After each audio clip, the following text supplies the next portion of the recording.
Hello students, welcome in our YouTube channel Krishi Classes. This is Shashi Chauhan. Students, first of all, happy Eid all of you.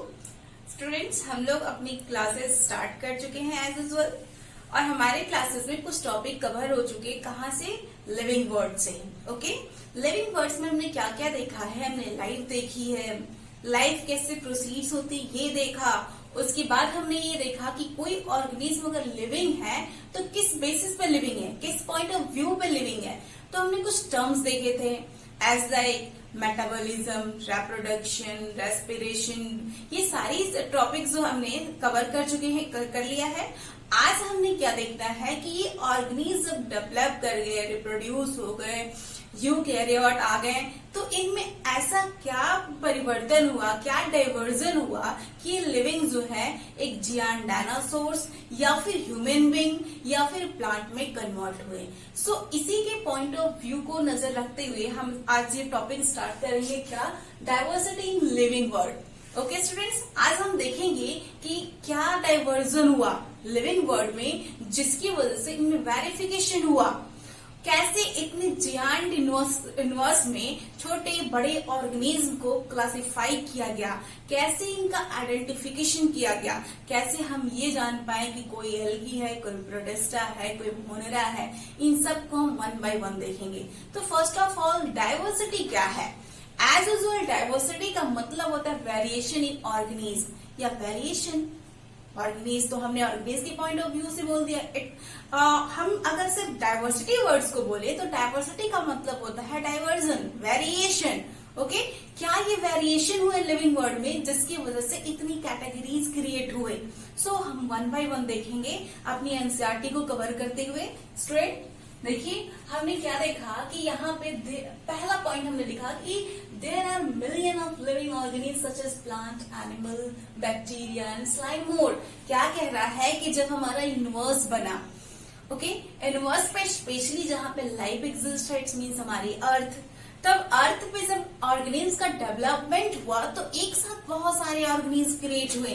As like watch, कुछ plant आए, कुछ animal आए, bacteria आए, slime Morse आए. अभी आप बोलेंगे कि आपको प्लांट और एनिमल की, तो हम तब की बात कह रहे हैं ना जब ये डाइवर्जन हो गया. स्टार्टिंग में तो हमारे बैक्टीरिया सबसे पहले कहना अच्छा होगा कि क्या यूकैरियोट और प्रोकैरियोट आए, उनके बाद ये वेरिएशन हुआ. ओके, इतनी लंबी लाइन लग गई. प्लैनेटी, एनिमेलिया, स्लाइम मोर, बैक्टीरिया, इनको क्लासिफाई करने के लिए हमारे कुछ बायोलॉजिस्ट ने कुछ सिस्टम्स क्रिएट किए. वो सिस्टम हम अभी पढ़ेंगे. फिलहाल अभी हम देखते हैं कि हुआ क्या उसके बाद. तो इतने सारे ऑर्गेनिज्म डेवलप हो गए जिसमें से हमें अभी करेंटली क्या पता है, 1.7 to 1. M for million. Okay student, living organism has been discovered so far. It's means क्या, अभी तक हमारे जूलॉजिकल डेटा के अकॉर्डिंग या बॉटनिकल डेटा के अकॉर्डिंग हमारे पास जो ऑर्गेनिज्म या प्लांट जो डिस्कवर्ड हो चुके हैं उनकी डेटा क्या है, 1.7 to 1.8 million. Okay students, so next line में हमने क्या लिखा है कि जिसमें से यानी कि 1.7 to 1.8 लिविंग ऑर्गेनिज्म में से क्या 1.25 million species, SPS means species of animals discovered. It's means क्या, जिसमें से इतने तो आपके एनिमल हैं, ये देखिएगा 1.25 मिलियन एनिमल है एंड 0.55 मिलियन स्पीसीज प्लांट के हैं. ये चीज ध्यान रखिएगा. ये आपकी लाइन इंपॉर्टेंट है और यहाँ ये लाइन इंपॉर्टेंट है. कितने million organism all over the world जो है डिस्कवर्ड हो चुके हैं अर्थ पे स्पेशली. तो कितने हैं, 1.7 to 1.8 मिलियन लिविंग ऑर्गेनिज्म क्या हो चुके हैं, डिस्कवर्ड हो चुके हैं. जिसमें से लगभग 1.25 मिलियन स्पीसीज एनिमल के हैं एंड 0.255 मिलियन स्पीसीज जो है प्लांट के हैं. ओके स्टूडेंट्स, जो कि अभी तक क्या हो चुके हैं, स्टडीड किया जा चुका है, उसपे डिस्क्राइब्ड हो चुके हैं एंड प्रोवाइडेड नेम और फॉर आइडेंटिफिकेशन. इसके अलावा और भी जो प्रोसेसेस है जैसे उनको नेम देना, उनका आइडेंटिफिकेशन करना, ये वेल कन्फाइंड हो चुके हैं. ये वेल कन्फाइंड डेटा है. Okay student, so next line हमारी देखिएगा, क्या हमने लिखा है, single group of insect however out numbered all the plants. क्या कह रहा है कि जितने भी ऑर्गेनिज्म है उसमें से सब जो एक सिंगल ग्रुप ऑफ ऑर्गेनिज्म है या सिंगल ग्रुप जो है इंसेक्टा जो है वो सबसे ज्यादा पॉइंट हो चुका है हमारे कहाँ पे, all over the plant and organism में। ओके स्टूडेंट्स, नेक्स्ट लाइन देखिएगा क्या कह रहा है, एवरी ईयर हर साल लगभग कितने 15,000 न्यू स्पीसीज जो है या ऑर्गेनिज्म जो है डिस्कवर्ड होते हैं हमारे अर्थ पे। ओके, हमारे अर्थ पे हर साल 15,000 ऑर्गेनिज्म की नई डिस्कवरी करी जाती है। ओके, जिसमें से कुछ जो है आइडेंटिफाई होते हैं, कुछ नहीं होते हैं, लेकिन हर साल 15 डिस्कवर की जाती है। देखिएगा, हमने डिस्कवर किया है, ये नहीं बोला कि नॉमेनक्लेट कर दिया, आइडेंटिफिकेशन किया, जिसमें से कुछ होते हैं कुछ नहीं होते हैं, लेकिन डिस्कवर्ड जो है अप्रोक्स 15,000 तक हो जाती है। ओके स्टूडेंट्स, देखिएगा 1000 are still unknown and are act to be identified. देखिए हमने कहा, इसी में क्या कह रहा है कि इतने तो डिस्कवर किए जाते हैं, इसमें से लगभग कितने 1000 ऑर्गेनिज्म ऐसे होते हैं जो इतनी डिस्कवरी के बावजूद भी इनका आइडेंटिफिकेशन नहीं हो पाता है।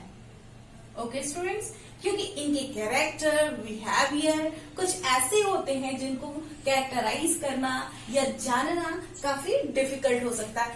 एक्चुअली हमारा यूनिवर्स जो है ना, स्पेशली हम अर्थ की बात करें जहां पर लिविंग ऑर्गेनिज्म डेवलप होते हैं, ये एक बहुत ही मिस्टीरियस है। मतलब इसको डिस्कवर करना या समझ पाना अभी किसी के बस की बात नहीं है। अगर हम हर रोज डिस्कवरी करना भी स्टार्ट कर दें, हर मिनट करें, हर सेकंड करें, तो ऐसे ऐसे न्यू ऑर्गेनिज्म आएंगे जो आपने कभी ना देखा होगा, ना सोचा होगा, और ना ही कभी समझने की कोशिश भी की होगी कि ऐसे भी ऑर्गेनिज्म अर्थ पे रह सकते हैं। अभी हमारे अमेज़न के जंगलों में बहुत सारे ऐसे ऑर्गेनिज्म हैं जो अननोन है। ओके, कोरोना ये जो वायरस है ये भी कोई अननोन वायरस नहीं है, हमारे इन्वायरमेंट में पहले से डेवलप है, लेकिन अभी जो है रिसेंटली हमने उसे जाना है, समझा है और अभी जानने की कोशिश कर रहे हैं। ओके स्टूडेंट्स, सो नेक्स्ट देखिए, नेक्स्ट हमारी लाइन देखिए, it is practically impossible to study each and every individual. एक चीज ध्यान रखिएगा कि जो इतने 15,000, 1,000, 15,000 स्पेशली जो हर साल डिस्कवर्ड हो रहे हैं, उसमें से कुछ ही ऐसे हैं जिनको समझा जा सकता है। सभी को प्रैक्टिकली समझ पाना या इंडिविजुअली समझ पाना हमारे बस की बात नहीं है। चाहे कि देश हमारे अर्थ पे कोई भी देश क्यों ना अमेरिका ही हो, किसी के पास एडवांस टेक्नोलॉजी ही क्यों ना हो, उसके बावजूद भी क्योंकि कुछ कैरेक्टर उनके ऐसे होते हैं जिनको आइडेंटिफाई करना बड़ा मुश्किल होता है। ओके स्टूडेंट्स, नेक्स्ट लाइन देखिएगा, also it is difficult to remember their name, characters and uses. इसके अलावा इनको पढ़ पाना क्या इंडिविजुअली डिफिकल्ट तो होता ही होता है, साथ में एक बात और कह रहा है, क्या चीज, ये बड़ा डिफिकल्ट होता है इनको लर्न कर पाना, इनके नाम को, इनके कैरेक्टर को और इनके यूजेस को। देखिए ऑर्गेनिज्म हुए, पहले तो इनको समझ पाना, डिस्कवर कर पाना मुश्किल था, कुछ हमने डिस्कवर किया तो इंडिविजुअली समझ पाना मुश्किल था, और हमने समझ भी लिया तो कुछ को याद रखना, उनका नाम याद रखना, उनकी कैरेक्टर्स क्या है एंड यूजेस क्या है, ये भी बड़ा मुश्किल था, क्योंकि कई ऐसे ऑर्गेनिज्म थे जिनकी कैरेक्टर एक दूसरे से काफी एंटैंगल्ड हो रहे थे। तो किसके बेस पे इनको जो है डिस्टिंग्विश किया जाए, देखिएगा आगे। बायोलॉजिस्ट हैव डिवाइस कहिए या डिस्क्राइब कहिए technique for identification, naming and group of what individual organism. It's means क्या, इन इंडिविजुअल ऑर्गेनिज्म के लिए हमारे कुछ बायोलॉजिस्ट ने कुछ टेक्निक अप्लाई किया, जिसमें आइडेंटिफिकेशन, नेमिंग एंड ग्रुपिंग ये मोस्ट थे जो किसी एक इंडिविजुअल के लिए काफी इंपॉर्टेंट थे। इट्स मीन्स कि हम कह सकते हैं कि टेक्निकली कुछ ऐसे सिस्टम अप्लाई किए जाने लगे या क्रिएट किए जाने लगे जो ऑर्गेनिज्म को स्पेसिफिक बना रहा था, उसको कैरेक्टराइज कर रहा था या उसकी एक आइडेंटिटी बन रही थी, जिसमें से हम पहला पढ़ेंगे क्लासिफिकेशन। ओके स्टूडेंट, हम क्लासिफिकेशन में देखेंगे कि कैसे यूकैरियोट एंड प्रोकैरियोट क्लासिफाइड हुए। फर्दर फिर मोनेरा प्रोटिस्टा आए, फिर मोनेरा प्रोटिस्टा के बाद जो है फिर क्या हुआ, एल्गी आया, फिर मतलब ऐसे करके 5 किंगडम क्लासिफिकेशन सिस्टम तक हम जाएंगे। हम देखेंगे कि कैसे कैरलस लीनियस से लेकर के आर.एच. व्हिटेकर तक की स्टोरी कंप्लीट जो है हम इसमें करेंगे। हम सो स्टूडेंट्स देखते हैं क्या सिस्टमैटिक्स। सबसे पहले सिस्टमैटिक देखने से पहले हम क्या देखते हैं कि वो साइंटिस्ट जिन्होंने इसको फर्स्ट टाइम कॉइन किया था कौन थे, सी लीनियस, जिनको हम आगे चल के भी फादर ऑफ व्हाट क्लासिफिकेशन पढ़ेंगे, के बारे में जानेंगे। उनको हम as a father of classification system जानेंगे। Okay student, so first point क्या है, scientist who study and contribute to the classification. It's means क्या कि वो साइंटिस्ट जो क्लासिफिकेशन के लिए या फिर आपके प्लांट्स के लिए, नॉमेनक्लेचर के लिए स्टडी करते हैं, कंट्रीब्यूशन देते हैं, इनको या तो सिस्टमैटिक्स कहते हैं या फिर टैक्सोनॉमिस्ट बोलते हैं। ठीक है, ये टर्म याद रखिएगा। ये आपका IMP क्वेश्चन है कि ये जो हमारे क्लासिफिकेशन सिस्टम को या प्लांट्स की डिस्कवरी में जो अपना कंट्रीब्यूशन देते हैं उनको क्या कहते हैं, तो सिस्टमैटिक्स बोलते हैं या फिर टैक्सोनॉमिस्ट बोलते हैं। ये आपका क्वेश्चन, ये दोनों पॉइंट याद रखिएगा, ये काफी इंपॉर्टेंट है। ओके स्टूडेंट, सो हमने अभी बताया भी, आगे देखिएगा क्या, their study are called the systematics. It's means क्या कि इनके और इनके, इट्स मीन्स की contribution of what scientists for a specific organism, this is called to be what, systematics. Okay students, next देखते हैं क्या point, the term systematics was coined by who, C. Linnaeus, जो हमने पहले ही बताया, Carolus Linnaeus, जिनको हम as a what classification of father के नाम से भी जानेंगे। अभी देखते हैं, क्योंकि फर्स्ट टाइम इन्होंने ही क्लासिफिकेशन को डिस्क्राइब किया था, डेरिवाइड किया था, कितने पार्ट्स में, 2 पार्ट्स में। फर्दर जो अभी हम इसकी बात आपको बताते हैं, इधर देखिए, it is the study of diversity of organism. It's means क्या हो, सिस्टमैटिक्स क्या है, ये किसी भी ऑर्गेनिज्म के अंदर क्या डाइवर्जेंट आ रहे हैं, डाइवर्सिटी क्या क्रिएट हो रही है, उसके स्टडी को कहते हैं।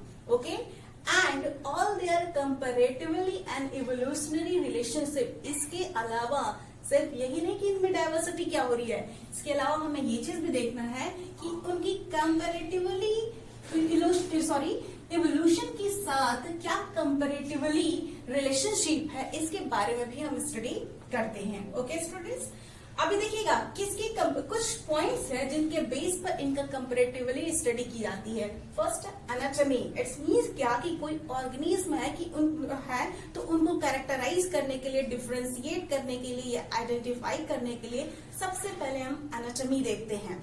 ओके स्टूडेंट्स, एनाटॉमी में देखते हैं कि एक्सटर्नल फीचर दिखते कैसे हैं। ओके, नेक्स्ट पॉइंट होती है फिजियोलॉजी। इट्स मींस क्या कि इंटरनली जो फंक्शंस है, हार्ट है, लिवर है, उनका ओरिएंटेशन कैसे है, प्रेजेंट है या एब्सेंट है। ओके स्टूडेंट, फिर हम देखते हैं बायोकेमिस्ट्री। बायोकेमिस्ट्री एज यूजुअल हम जानते हैं कि ऑल ओवर द ऑर्गेनिज्म किस पे डिपेंडेंट है, कार्बन, ऑक्सीजन, नाइट्रोजन, फास्फोरस।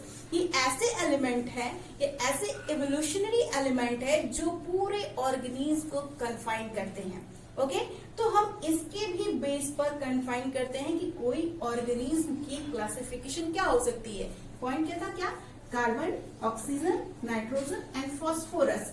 ये जो बायोकेमिकल जितने भी ऑर्गेनिज्म है, चाहे वो हायर हो, लोअर हो, प्रोकैरियोट हो या ह्यूमन बीइंग हो या मैमल्स हो, सबका कहीं न कहीं biochemical structure carbon, oxygen, nitrogen and phosphorus से होता है। ओके स्टूडेंट, अभी हम देखते हैं कि कैसे 1 classification system, 2 classification system, 3 classification system, 4 classification system and 5 classification system according to demand of evolution create हुआ। Okay student, so systematics. क्या है सिस्टमैटिक्स? एक्चुअल में सिस्टमैटिक्स जो है वो क्लासिफिकेशन की सब यूनिट है, या हम कह सकते हैं कि सिस्टमैटिक का सब यूनिट क्लासिफिकेशन है। ये कहना ज्यादा बेस्ट होगा क्या कि systematic is classification is sub unit of what?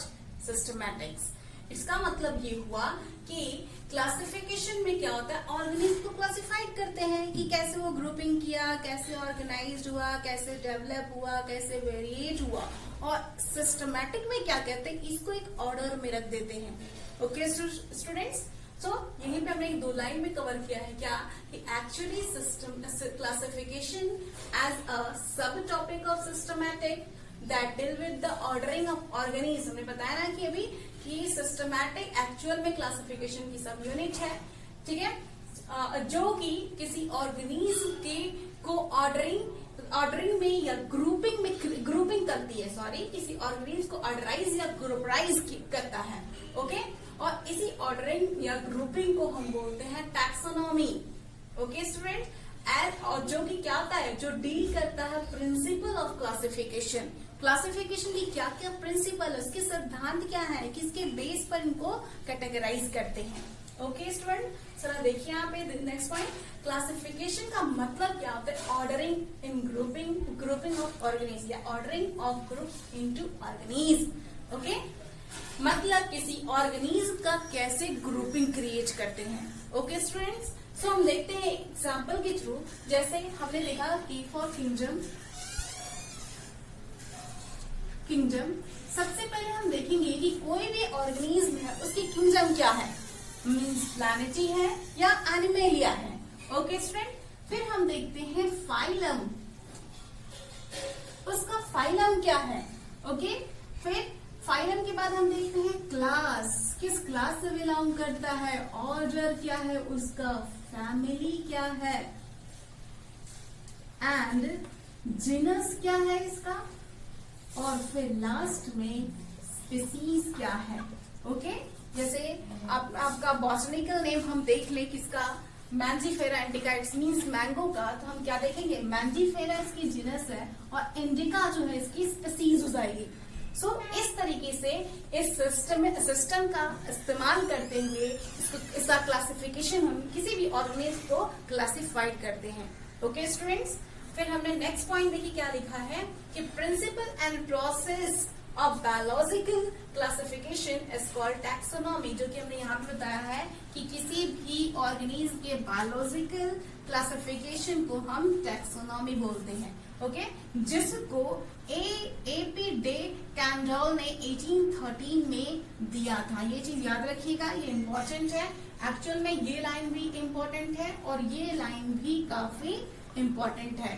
ठीक है, आपसे पूछा जा सकता है कि क्लासिफिकेशन प्रिंसिपल ऑफ क्लासिफिकेशन किसने दिया था, तो A.P. डे कैंडल ने 1813 में दिया था। ओके स्टूडेंट्स, अभी हम क्या देखेंगे कि क्लासिफिकेशन क्या थी, ठीक है, और क्लासिफिकेशन के बेस पर कैसे 2 किंगडम, 3 किंगडम, 4 किंगडम, अब हम देखेंगे ये क्लासिफिकेशन सिस्टम वेरीफाई कैसे हुई, कैसे जो है कैरोलस लीनियस से लेकर के R.H. व्हिटेकर साहब जी आए और उन्होंने बताया कि ऑर्गेनिज्म जो है फर्दर कैसे कैसे क्या हो रहे हैं, क्लासिफाइड हो रहे हैं। Okay, first time Carolus Linnaeus ने क्या दिया, 2 किंगडम क्लासिफिकेशन सिस्टम दिया। उनके अकॉर्डिंग पूरे क्लासिफिकेशन को सिर्फ 2 पार्ट्स में डिवाइड किया गया, what, planetary and kingdom. Okay students, उन्होंने ये बोला कि जितने भी अर्थ पे ऑर्गेनिज्म है उनको सिर्फ 2 ही पार्ट्स में क्लासिफाइड किया जा सकता है। एक था प्लैनेटरी में उन्होंने सभी प्लांट्स को रख दिया, चाहे वो एल्गी हो, चाहे वो फंगी हो, चाहे वो ब्राइफाइट हो, चाहे टेरिडोफाइट हो, सबको उन्होंने प्लैनेटरी में रख दिया। और एनिमेलिया में ऑल एनिमल्स को रख दिया, चाहे वो क्या हो, आपके स्मॉल एनिमल्स हो या बिग एनिमल्स हो, या कह सकते हो कि स्मॉल ऑर्गेनिज्म से लेकर के मैमेलिया तक जो है आपके एनिमेलिया में रख दिया। फिर जब साइंटिस्टों की बैठक हुई, ठीक है, जेनेवा में, तब उन्होंने ये बात उठाई कि क्या जो छोटे ऑर्गेनिज्म हैं उनको भी इनमें रखा जा सकता है। ठीक है, रख दिया हमने, बट जो नॉन ग्रीन प्लांट है उनको कहाँ रखा जाए, बाकी के छोटे ऑर्गेनिज्म को कैसे क्लासिफाइड किया जाए। अगर छोटे बड़े सबको एक ही में रख दिया जाएगा तो हम कैसे पता करेंगे कि कौन छोटा ऑर्गेनिज्म है और कौन बड़ा ऑर्गेनिज्म है। ओके स्टूडेंट, सो उन्होंने जेनेवा में ये दो बैठक हुई, एक international code of botanical nomenclature की और दूसरा international code of zoological nomenclature की। इसके international code of botanical nomenclature के अकॉर्डिंग सारे प्लांट्स के जितने भी बॉटनिस्ट थे वो वहां पे मौजूद थे, और international code of zoological nomenclature यहाँ पे सभी के सभी जूलॉजिस्ट थे। इन्होंने ये सभी के सभी बॉटनिस्ट ने अपने कुछ पॉइंट ऑफ व्यू थे, और कुछ जितने भी जूलॉजिस्ट थे उन्होंने अपने कुछ पॉइंट ऑफ व्यू दिए। उनके अकॉर्डिंग आर.एस. व्हिटेकर की जो ये क्लासिफिकेशन टू सिस्टम क्लासिफिकेशन थी उसमें थोड़ी वेरिफिकेशन लाया गया। ओके, तो फर्स्ट टाइम आर.एस. व्हिटेकर ने 1758 में कार्लस लीनियस ने 1758 में क्या किया था, टू किंगडम क्लासिफिकेशन सिस्टम दिया था। That's why he is the father of classification, who is Carolus Linnaeus. Okay, Carolus Linnaeus को क्या कहते हैं, father of what, classification system. ये चीज याद रखिएगा, he is the father of classification system. Okay students, ये पॉइंट इंपॉर्टेंट है। फिर 1758 के बाद जब ऑब्जेक्शन होने लगे, ये international code of botanical nomenclature के थ्रू ये जो दोनों बैठक जेनेवा में हुई, ये दोनों जूलॉजिस्ट एंड बॉटनिस्ट बैठे और जब पॉइंट आउट किए, नॉकिंग किए, तब फिर से एक साइंटिस्ट कौन थे, अर्न्स्ट हैकेल, इन 1866 में उन्होंने क्या किया, इसको फर्दर क्लासिफाइड किया। किसको, प्लांटी किंगडम को, प्लानेटी एंड एनिमेलिया को, इसको फर्दर क्लासिफाइड किया और इसमें कन्वर्ट कर दिया किसमें, प्रोटिस्टा, प्लानेटी एंड एनिमेलिया। प्रोटिस्टा में क्या था, जितने भी प्रोकैरियोटिक प्लांट्स थे उसको उन्होंने रख दिया। ओके, फिर प्लानेटी में प्लांट था और एनिमेलिया में एनिमल्स थे, सेम चीज। बट यहाँ पे अभी भी चलो ठीक है, उनके अकॉर्डिंग जितने भी माइक्रो प्लांट थे वो प्रोटिस्टी में रख दिए गए, बट माइक्रो एनिमल कहाँ गए, बैक्टीरिया वगैरह तो रख दिए गए, बाकी माइक्रो एनिमल्स कहाँ गए, इनको फर्दर कैसे कहाँ रखा जाए। फिर ऑब्जेक्शन हुआ, देन अगेन 4 क्लासिफिकेशन सिस्टम आया, किसके थ्रू, बाय कॉपलैंड के थ्रू। कब, 1956 में। ये चीज याद रखिएगा, ओके, कि 4th क्लासिफिकेशन सिस्टम किसने दिया है, 3 क्लासिफिकेशन सिस्टम किसने दिया है, और क्या नाम है, 2 क्लासिफिकेशन सिस्टम किसने दिया है। ठीक है, तो इसका क्या था, मेरिट तो समझ में आया, डीमेरिट क्या थी। मेरिट उन्होंने ये दिया कि प्रोटिस्टा दे दिया, माइक्रो प्लांट के बारे में डिस्क्राइब कर दिया, प्लांट बता दिया और एनिमल्स बता दिया, यानी कि प्रोकैरियोट जितने भी प्लांट थे उनके बारे में उन्होंने बता दिया। ओके स्टूडेंट, अभी भी ये तो मेरिट थी। डीमेरिट ये थी कि प्रोटिस्टा आ गया, मैंने कि माइक्रो प्लांट प्रोकैरियोट आ गया, तो यूकैरियोट कहाँ गए, प्रोकैरियोट्स आ गए, यूनिसेलुलर प्रोकैरियोट आ गए, पर यूकैरियोट कहाँ गए। फिर फर्दर कॉपलैंड ने क्या किया, उसको फर्दर क्लासिफाइड किया और उन्होंने बोला कि पूरे वर्ल्ड्स को, यानी पूरे वर्ल्ड्स को क्लासिफाइड किया गया है, किसमें, फर्दर 4 क्लासिफिकेशन 4 पार्ट्स में। उनके अकॉर्डिंग क्या था, Monera, Protista, Metaphyta and Metazoa. Okay, Monera में उन्होंने जितने भी प्रिमिटिव प्रोकैरियोट्स थे उनको रख दिया। ओके, फिर प्रोटिस्टा में जितने भी प्रिमिटिव यूकैरियोट्स थे उनको रख दिया गया। ओके, और इट्स मीन्स क्या, मोनेरा में जितने भी प्रोकैरियोट एनिमल्स थे उनको रख दिया, प्रोटिस्टा में प्रोकैरियोट प्लांट थे उनको रख दिया, मेटाफाइटा। ओके, मेटाफाइटा में उन्होंने एडवांस यूकैरियोट, इट्स मीन्स क्या कि ये जो मोनेरा थी वो एडवांस्ड हो गई, न्यूक्लियस डेवलप हो गया, फर्दर वो मल्टी सेलुलर हो गया, तब उन्होंने मेटाफाइटा में उसको रख दिया, जो बाद में चल करके एनिमेलिया के फॉर्म में हमने स्टडी किया। ओके, और फिर मेटाजोआ में उन्होंने एडवांस यूकैरियोटिक रख दिया। इट्स मीन कि जो जितने भी एडवांस प्लांट थे, जो मल्टी सेलुलर प्लांट हो चुके थे, बिग प्लांट हो चुके थे, उनको उन्होंने मेटाजोआ में रख दिया, जो फर्दर हम लोगों ने इसको प्लानेटी के नाम से स्टडी किया। ओके स्टूडेंट, लेकिन अभी भी यहाँ पे कुछ छूट रहा था। क्या छूट रहा था कि हमने माइक्रो एनिमल्स देख लिया, माइक्रो प्लांट्स देख लिया, यानी कि यूकैरियोटिक देख लिया, प्रोकैरियोटिक देख लिया, हमने एनिमेलिया देख लिया, प्लैनेटी में देख लिया, यानी कि मोनेरा में हमने सभी के सभी प्लांट्स को रख दिया, प्रोटिस्टा में हमने सारी बैक्टीरिया वगैरह रख दिया। ओके, और उसके बाद जो है मेटाजोआ में हमने एनिमल्स को, एडवांस्ड एनिमल को रख दिया, और मेटाजोआ में हमने एडवांस प्लांट को रख दिया। फर्दर अभी एक चीज बच रही थी, वो क्या, नॉन ग्रीन प्लांट, उनको कहाँ रखा जाए। तब हमारे कौन है स्टूडेंट्स, बताते हैं आपको, आर.एच. विटेकर साहब, क्लासिफिकेशन सिस्टम किसके थ्रू आया, बाय आर.एच. विटेकर के थ्रू। कब आया था स्टूडेंट्स, 1969 में। इनके अकॉर्डिंग क्या था, पूरे क्लासिफिकेशन को फर्दर 5 पार्ट्स में डिवाइड कर दिया गया, क्लासिफाइड कर दिया गया। क्या क्या था, मोनेरा, प्रोटिस्टा, क्या था, फंगी एंड लैनेटी और एनीमेलिया। ओके फ्रेंड्स, इसमें इन्होंने सभी के सभी प्लांट्स को, सॉरी, और एनिमल्स को रख दिया, माइक्रो प्रोकैरियोटिक एनिमल्स को। इसमें उन्होंने सभी की सभी यूकैरियोटिक प्लांट्स को, प्रोकैरियोटिक प्लांट को रखा, सॉरी फिर से देखिएगा, मोनेरा में उन्होंने सभी के सभी प्रोकैरियोटिक एनिमल्स को रखा, और प्रोटिस्टा में उन्होंने प्रोटिस्टा में उन्होंने सभी के सभी प्लांट को रख दिया गया। फिर फंगी जो फर्दर इन्होंने एक न्यू क्रिएशन की थी, वो फंगी, इसमें उन्होंने सभी नॉन ग्रीन प्लांट को डाल दिया। इट मीन्स कि ऐसे प्लांट जिनमें क्या थे, क्लोरोफिल एब्सेंट थे। ओके, यहाँ देखा जाए स्टूडेंट्स, तो यहाँ पे ये कौन से ऑर्गेनिज्म है, जो यूनिसेलुलर है प्लांट, ओके सॉरी एनिमल, और ये कौन थे, जो यूनिसेलुलर प्लांट थे। और फर्दर क्लासिफाइड किया गया तो ये वो ऑर्गेनिज्म है जो यूनिसेलुलर तो है, ठीक है, और प्लस इनमें क्या एक खासियत है कि इनमें क्लोरोफिल मौजूद नहीं है। ओके स्टूडेंट, फिर हमने क्या देखा कि ये मॉडिफाइड हुए, इनमें इवोल्यूशन हुआ, डेवलप किए, और ये मल्टी सेलुलर हुए, ये बन गए आपके कौन, प्लानेटी, और ये बन गए आपके एनिमेलिया।